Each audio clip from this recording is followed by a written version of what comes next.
something that you said a few moments ago, when you said that part of Connor's, persona, part of what he works at, it's not accidental, and he earned it, is to look bigger than life, to look larger, to be the boogeyman, to be this guy, to get in here.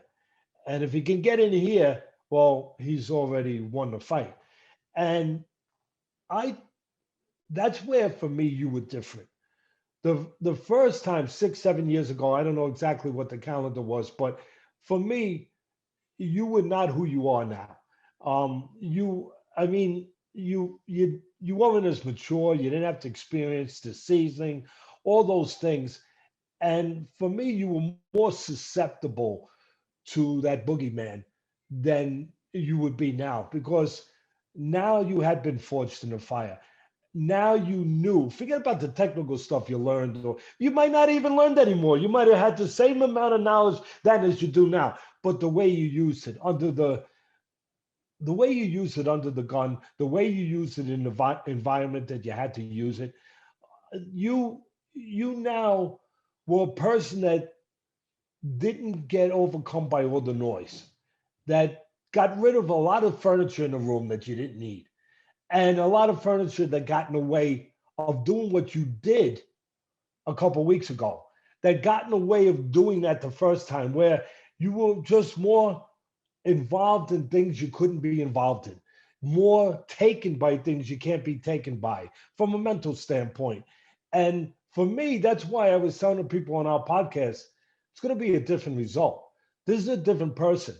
Not that you're going to see any that much different technically, maybe, but it's a different person. He's going to be in control of things that he wasn't in control of the first time, starting with himself, quite Most frankly. importantly, yeah. Starting with himself, most importantly. Can you take us down that road? And I think it's a very important thing for people to understand in life as well as in the combat world, that sometimes things are controlling you that shouldn't be controlling you. And you can never be successful at the level that you want to be until you are in control of all those things, including yourself or starting with yourself. Right.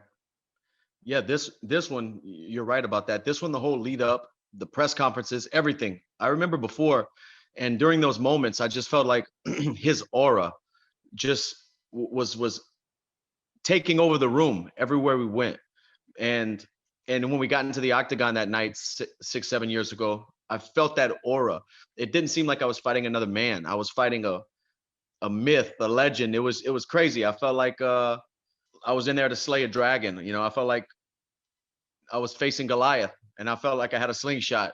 This time, I felt like I was facing another man. The aura wasn't there, and I don't think that's anything to do with Conor. I think that's to do with me, to realizing that these guys bleed just like me, and having confidence in my abilities, and just years of making things happen and understanding that I am one of the best in the world. That aura that he carries just bounced off of me. I didn't let that enter my soul. I didn't let it enter my mind. I felt like it was just another opponent, maybe the biggest, most famous opponent, but it was just another guy.